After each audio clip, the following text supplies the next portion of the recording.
So is this what your software does? Is it actually incorporates research into Yes. its design? So currently it is very standardized because we're a small team.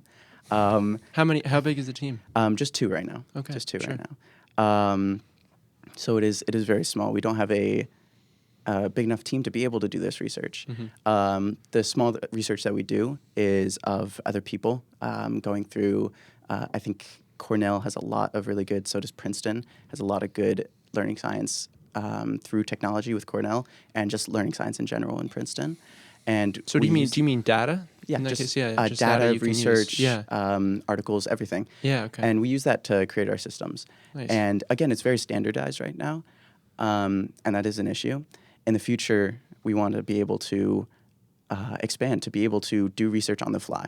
And you can use the students that you have to be able to do research and say, individualize the learning for each and every student and be able to learn from that to increase their education down the line. So can you give some specific examples of something you guys are doing that other, like D2L or other LMSs aren't doing? So I think one big thing, one thing that I'm actually very proud of that we've changed recently is the idea of grades. I'm not sure if you guys know this. If you focus on grades as a student, your learning outcome actually decreases. This is something from Princeton, where when you focus, the kids who raise their hand and go, "Hey, is this graded?" Those kids learn less. We found. So instead of having this focus on grades, where you can go in and your second tab to the right is your grades, so you click on it and you see a big D, and that's all you see. And then you can go and check out each individual grade.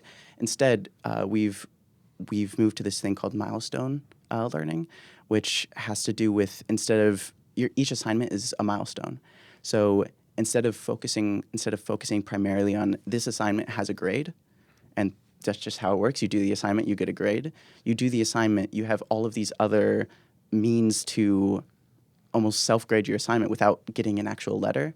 And then yes, you get your letter because that's how That's how schools work. Yes, you get your letter, but that's not what our focus is. Our focus is how much are you learning, and that's through milestone learning. This kind of sounds like Duolingo. I was gonna say, okay. I was also thinking Because that. I remember learning languages through Duolingo, just passively, and then what you were describing was the milestones. I think they call them milestones as well.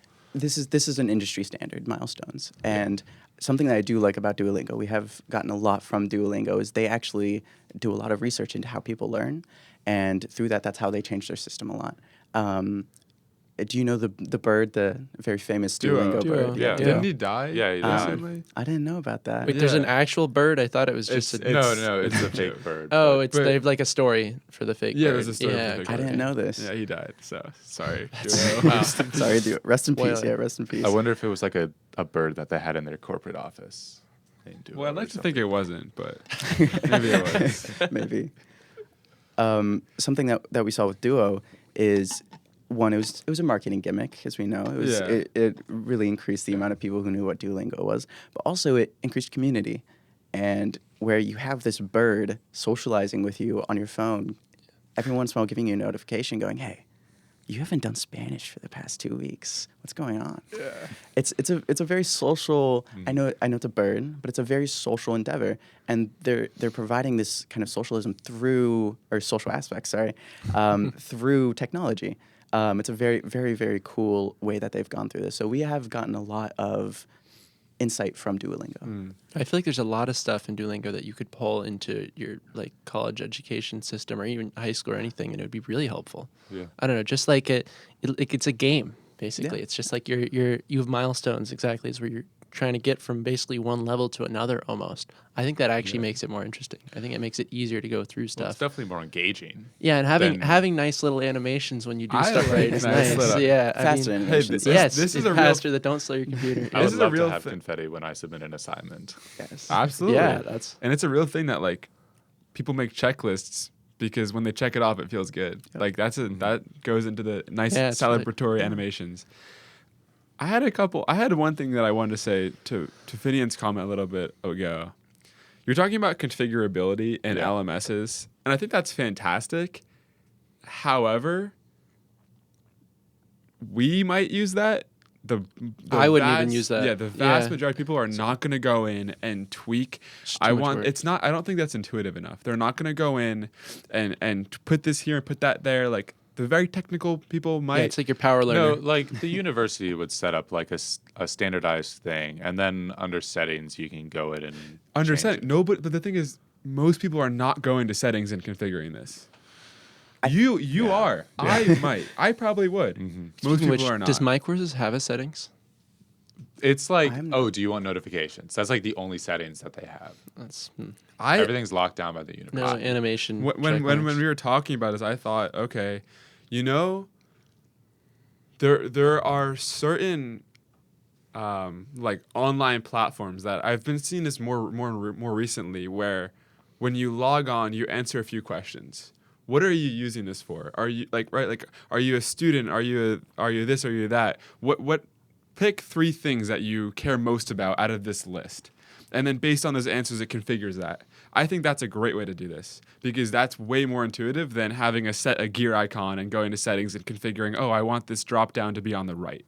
Or how does Apple do it? When you set up a phone, it's just like Well, Apple just does it well. Apple is how do just they? Apple. It's like I like configuring a phone when you get one because It's they just exciting. make it nice. Yeah. They're like I Apple don't know. should make an LMS. Whoa.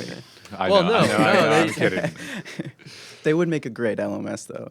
I think something with configurability, going back to that, is the fact that people may think they know what's best for their learning.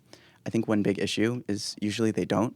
Ooh, so the research actually is more important than someone's individual. Yes. Hey, So yeah, we okay. we do Oh, I need don't know to it. be able to individualize. Where on things like my courses, you can't do anything. You go to settings, and like you said, there's 2 check boxes that you Yeah. can check.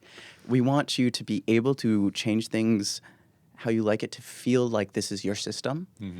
At the same time, we can't let that detriment learning. And I think that's a big kind of waning ground that you have to go through of how can we increase configurability, but also not to the degree where it is hurting their learning. I also had a comment on the milestones idea. I think that's a fantastic idea because, yeah, no, I think that in general, like, the less we focus on the grades, I mean, and you also said the research backs this up, but more focus on just learning to learn is good. And I think milestones are a good way to like you said, sort of gamify that in a positive way. However, you can gamify an LMS all you want. If the university doesn't reflect that, I just don't think it's super effective. Yeah. Right? If the Yeah. university is still using letter grades and the core system isn't reflecting what that LMS is set up like, I think you're not reaching that full potential. I completely agree, and this is an issue that's been pointed out to me many times, and I think the key thing is just having that communication with the university, and being able to foster good relationships where you can say, hey, you know what you're talking about, you know how your students learn, you know what your students are here for. We know how people learn, we know how this works too. How can we communicate and collaborate together to allow for our students to learn better? And I think one big thing also that we have to focus on is you have to think about the universities here as a company. Universities are companies. They need to make a profit, or at least break even. And although they may have missions, they may want their students to learn, they need to make money. And you need to communicate that in a way where it is easy for them to understand we are not screwing them over financially. We are communicating in a way that will increase student outcomes and hopefully increase their revenue. Right. You need to account for greed. Yes, exactly. But I feel like in Ben's part, I feel like if you made a good interface for the teachers and the actual professors themselves, the way they enter grades and the way they enter assignments, if you almost take away any other opportunity to do it in a way that's not nice for students, if you only give them one option and that way formats it nicely into milestones, then I feel like that kind of takes care of that problem. Yes, but I mean, you still have like the underlying GPA-based system that the university uses. And it's not Right. just the university; it's It's universities. a standardized thing. Anyway, like how many times a week do you check your GPA? Like you I check don't- like I once a don't, semester, but- right? but- So like, is that like? I feel like Yes. that doesn't really impact my education. I feel like the grades do more, but like, I feel like that's right. Well, Does the- your system not have grades? I mean, it sounds We- like it still does. we It's do. just not the in the front. I think the key distinction here is not that grades exist, although I do agree that grades are negative in many other ways. There are many better ways in which we can gauge how good you're doing in school without using this concept of this assignment gets this grade.